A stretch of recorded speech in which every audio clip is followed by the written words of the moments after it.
اعوذ باللہ من الشیطان الرجیم بسم اللہ الرحمن الرحیم ولما بلغ اشدہ واستوى آتیناہ حکما وعلما وکذلک نجزی المحسنین۔ سورہ قصص کا دوسرا رکوع ہے۔ اللہ تبارک و تعالیٰ کا ارشاد مبارک ہے، اور جب حضرت موسیٰ علیہ السلام اپنی بھرپور توانائی کو پہنچے اور پورے جوان ہو گئے تو ہم نے انہیں حکمت اور علم سے نوازا، اور نیک لوگوں کو ہم یوں ہی صلہ دیا کرتے ہیں۔ وَدَخَلَ الْمَدِينَةَ عَلَى حِينِ غَفْلَةٍ مِّنْ أَهْلِهَا فَوَجَدَ فِيهَا رَجُلَيْنِ يَقْتَتِلَانِ۔ اور ایک دن حضرت موسیٰ علیہ السلام شہر میں ایسے وقت میں داخل ہوئے جب اس کے باشندے غفلت میں تھے، یعنی اکثر لوگ دوپہر کے وقت بے خبر سوئے ہوئے تھے۔ فوجد فیہا رجلین یقتتلان، تو حضرت موسیٰ علیہ السلام نے دیکھا کہ وہاں دو آدمی لڑ رہے ہیں۔ ایک تو انہی کی برادری میں سے تھا، یعنی بنی اسرائیلی تھا، اور دوسرا فرعون کے قوم میں سے قبطی تھا۔ یہ دونوں آپس میں لڑ رہے تھے۔ بنی اسرائیلی نے جب موسیٰ علیہ السلام کو دیکھا تو اپنے مدد کے لیے ان کو آواز دی۔ چنانچہ حضرت موسیٰ علیہ السلام نے اس قبطی کو ایک مکہ مارا، جس سے اس کا کام تمام ہو گیا۔ فَوَقَذَ مُوسَىٰ فَقَضَىٰ عَلَيْهِ۔ حضرت موسیٰ علیہ السلام کا مقصد تو صرف یہ تھا کہ بنی اسرائیلی شخص کو اس فرعونی کے ظلم سے بچایا جائے، اسے قتل کرنا مقصود نہیں تھا۔ لیکن جب موسیٰ علیہ السلام نے اس فرعونی کو مکہ مارا، اس قبطی کو، تو وہ مر گیا۔ چونکہ حضرت موسیٰ علیہ السلام نے جان بوجھ کر اسے قتل نہیں کیا تھا، بلکہ وہ بلا ارادہ مارا گیا، اس لیے اصل میں تو حضرت موسیٰ علیہ السلام معذور تھے، لیکن بہرحال کسی کا قتل ہو جانا ایک سنگین معاملہ ہے، تو موسیٰ علیہ السلام نے فوراً کہا قال ھذا من عمل الشیطان، یہ تو کوئی شیطان کی کاروائی ہے۔ حقیقت یہ ہے انہ عدو مضل مبین، کہ وہ ایک کھلا دشمن ہے جو غلط راستے پر ڈال دیتا ہے۔ قال رب انی ظلمت نفسی فاغفر لی فغفر لہ۔ موسیٰ علیہ السلام کہنے لگے، اے میرے رب، میں نے اپنے جان پر ظلم کر لیا، آپ مجھے معاف فرما لیجئے۔ چنانچہ اللہ تبارک و تعالیٰ نے انہیں معاف کر دیا۔ انہ هو الغفور الرحیم، یقیناً وہی ہے جو بہت بخشنے والا، بڑا مہربان ہے۔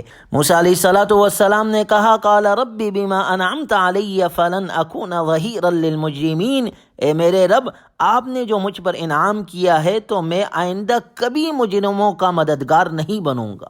چونکہ اب تک حضرت موسیٰ علیہ السلام فرعون کے ساتھ رہ رہے تھے اور اس کے ساتھ آتے جاتے تھے، اس واقعے نے ان کے دل میں ایک انقلاب پیدا کر دیا، اور انہیں یہ محسوس ہوا کہ یہ سارا جھگڑا در حقیقت فرعون کے جابرانہ طرز حکومت کا نتیجہ ہے، جس کی وجہ سے فرعونیوں کو، یعنی قبطیوں کو، بنی اسرائیلیوں پر ظلم ڈھانے کی جرأت ہوئی ہے۔ اس لیے اس واقعے کے بعد انہوں نے یہ تہیہ کر لیا کہ آئندہ میں فرعون اور اس کے اہلکاروں سے مکمل علیحدگی اختیار کر لوں گا، تاکہ ان کی بالواسطہ بھی کسی بھی قسم کی مدد کا ارتکاب نہ ہو۔ فَأَصْبَحَ فِي الْمَدِينَةِ خَائِفًا يَتَرَقَّبُ۔ پھر صبح کے وقت حضرت موسیٰ علیہ السلام شہر میں ڈرتے ڈرتے حالات کا جائزہ لے رہے تھے۔ اتنے میں دیکھا کہ جس شخص نے کل ان سے مدد مانگی تھی وہ پھر انہیں فریاد کے لیے پکار رہا ہے۔ قال له موسیٰ انک لغوی مبین۔ موسیٰ علیہ السلام نے اس سے کہا، معلوم ہوتا ہے تم تو کھلم کھلا شریر شخص ہو، یعنی لڑائی کرنا تو تمہارا روز کا معمول ہے، کل کسی اور سے لڑ رہے تھے اور آج اس شخص سے لڑ رہے ہو۔ فلما ان اراد ان یبطش بالذی هو عدو لہما، پھر جب انہوں نے اس شخص کو پکڑنے کا ارادہ کیا جو ان دونوں کا دشمن تھا، تو اس اسرائیلی نے کہا قال یا موسیٰ اتريد ان تقتلنی کما قتلت نفسا بالامس۔ وہ بنی اسرائیلی موسیٰ علیہ السلام سے کہنے لگا، کیا تم مجھے بھی اسی طرح قتل کرنا چاہتے ہو جیسے تم نے کل ایک آدمی کو قتل کر دیا تھا؟ اس موقع پر حضرت موسیٰ علیہ السلام نے ہاتھ تو اس فرعونی قبطی کی طرف بڑھایا تھا تاکہ اسے مارنے سے روکے، لیکن بنی اسرائیلی نے جب ان کا یہ جملہ سنا کہ تم بڑے شریر آدمی ہو، تو وہ یہ سمجھا کہ وہ اس کو مارنے کے لیے ہاتھ بڑھا رہے ہیں، اس لیے اس بنی اسرائیلی نے یہی بات کہہ دی کہ آپ مجھے بھی اسی طرح قتل کرنا چاہتے ہو جس طرح آپ نے کل ایک آدمی کو قتل کیا تھا۔ چنانچہ جب یہ بات اس بنی اسرائیلی نے کہہ دی تو یہ مصر میں پھیل گئی اور فرعون کے دربار تک یہ بات پہنچ گئی، اور فرعون نے حکم جاری کر دیا کہ موسیٰ علیہ السلام کو پکڑا جائے۔ وجاء رجل من اقصى المدینة یسعی، اور اس کے بعد ہوا یہ کہ شہر کے بالکل دور دراز علاقے سے ایک شخص دوڑتا ہوا آیا۔ قال يا موسى إن الملأ يأتمرون بك ليقتلوك فاخرج إني لك من الناصحين۔ اس رجل صالح نے حضرت موسیٰ علیہ السلام سے کہا کہ سردار لوگ تمہارے بارے میں مشورہ کر رہے تھے کہ تمہیں قتل کر ڈالیں، اس لیے آپ مصر سے نکل جاؤ، یقین رکھو میں تمہارے خیر خواہوں میں سے ہوں۔ فخرج منها خائفا يترقب، چنانچہ موسیٰ علیہ السلام ڈرتے ڈرتے حالات کا جائزہ لیتے ہوئے شہر سے نکل کھڑے ہوئے اور کہنے لگے قال رب نجنی من القوم الظالمین، اے میرے رب مجھے ظالم لوگوں سے بچا لے۔ چنانچہ حضرت موسیٰ علیہ السلام اس رجل صالح کے مشورے پر آپ مصر سے نکل گئے اور مدین کی طرف روانہ ہو گئے۔ یہاں نہ جان نہ پہچان نہ ٹھکانہ نہ ذریعہ معاش، دعا کے لیے اللہ کے سامنے ہاتھ اٹھائے جس اللہ نے زہریلے سانپ اور آدم خور بھیڑیے کے ہاتھوں پرورش کروائی تھی، اس رب ذوالجلال کے دربار میں دعا کی۔ وَلَمَّا تَوَجَّهَ تِلْقَاءَ مَدْيَنَ قَالَ عَسَىٰ رَبِّي أَن يَهْدِيَنِي سَوَاءَ السَّبِيلِ، اور جب حضرت موسیٰ علیہ السلام نے مدین کی طرف رخ کیا تو کہا کہ مجھے پوری امید ہے کہ میرا رب مجھے سیدھے راستے پر ڈال دے گا۔ مدین حضرت شعیب علیہ السلام کی بستی تھی اور وہ علاقہ فرعون کی حکومت سے باہر تھا، اس لیے حضرت موسیٰ علیہ السلام نے وہاں جانے کا ارادہ کیا۔ وَلَمَّا وَرَدَ مَاءَ مَدْيَنَ وَجَدَ عَلَيْهِ أُمَّةً مِّنَ النَّاسِ يَسْقُونَ، اور جب حضرت موسیٰ علیہ السلام مدین کے کنویں پر پہنچے تو دیکھا کہ اس پر ایسے لوگوں کا ایک مجمع ہے جو اپنے جانوروں کو پانی پلا رہے ہیں۔ وَوَجَدَ مِن دُونِهِمْ امْرَأَتَيْنِ تَذُودَانِ، اور دیکھا کہ ان سے پہلے دو عورتیں ہیں جو اپنے جانوروں کو روک کے کھڑی ہے۔ موسیٰ علیہ السلام نے ان سے کہا تم کیا چاہتی ہو؟ تو ان دونوں نے کہا قالتا لا نسقی حتی یصدر الرعاء وابونا شیخ کبیر، ہم اپنے جانوروں کو اس وقت تک پانی نہیں پلا سکتی جب تک سارے چرواہے پانی پلا کر نکل نہیں جاتے، وابونا شیخ کبیر، اور ہمارے والد بہت بوڑھے آدمی ہیں۔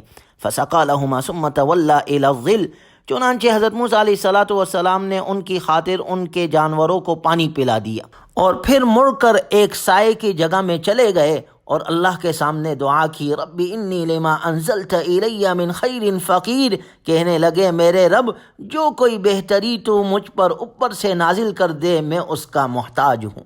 حضرت موسیٰ علیہ السلام کی اس مختصر دعا میں عبدیت کا عجیب مظاہرہ ہے۔ ایک طرف اللہ تعالیٰ کے سامنے اپنے محتاج ہونے کا ذکر فرما رہے ہیں کہ اس غریب الوطن میں جہاں کوئی شخص آشنا نظر نہیں آتا، زندگی کی ہر ضرورت کی احتیاج ہے، اور دوسری طرف خود سے کوئی نعمت تجویز کرنے کے بجائے معاملہ اللہ تعالیٰ پر چھوڑ رہے ہیں کہ آپ بلائی کی جو صورت بھی تجویز کر کے مجھ پر اوپر سے نازل فرما دیں گے تو سمجھو کہ اسی کی احتیاج ظاہر کر کے وہی میں نے مانگی ہے، میں اپنی طرف سے کوئی متعین حاجت مانگنے کی حالت میں نہیں ہوں۔ یعنی ایسی عجیب دعا کہ اے رب میں تیری عطا کا فقیر اور محتاج ہوں۔ آپ کی یہ دعا دریا بکوزہ کی مثال تھی، اس میں وہ سب کچھ آ گیا جس کا انسان محتاج ہو سکتا ہے، اور انسان کس چیز کا محتاج نہیں؟ اگر روٹی کا محتاج ہے تو بھوک کا بھی تو محتاج ہے، سائے کا محتاج ہے تو دھوپ کا بھی محتاج ہے، بیداری کا محتاج ہے تو نیند کا بھی محتاج ہے۔ اور ہر انسان کی ہر حاجت کو پورے کرنے والی ذات، ہر مشکل کو دور کرنے والی ذات، ہر مسئلے کے حل کرنے والی ذات صرف اور صرف اللہ کی ہے۔ اللہ ہی کے پاس ہر مشکل کا حل ہے، اور اللہ تعالیٰ ہی انسان کے تمام مسائل حل کرتا ہے۔ چنانچہ موسیٰ علیہ السلام نے یہ دعا کی، اللہ نے ان کی دعا کو قبول کیا، اور مدین میں ان کے رہنے کے لیے اللہ نے انتظام کیا، جس کا اگلی آیات میں ذکر آ رہا ہے۔ گویا یہ دعا بھی ہم اپنے دعاؤں میں ضرور شامل کریں۔ سورہ قصص کی آیت نمبر 24 ہے، رب انی لما انزلت الی من خیر فقیر۔ حضرت موسیٰ علیہ السلام کی یہ بہت جامع اور بہت شاندار دعا ہے۔ اللہ تبارک و تعالی ہمیں ہر قسم کی محتاجیوں سے محفوظ فرمائے، اور اللہ ہمیں دنیا آخرت میں صرف اپنا محتاج بنائے۔ مخلوق کی محتاجیوں سے اللہ تعالی ہماری حفاظت فرمائے۔ قرآنی تعلیمات کے مطابق اللہ ہمیں اپنی بقیہ زندگی گزارنے کی توفیق عطا فرمائے۔ وآخر دعوانا ان الحمد للہ رب العالمین۔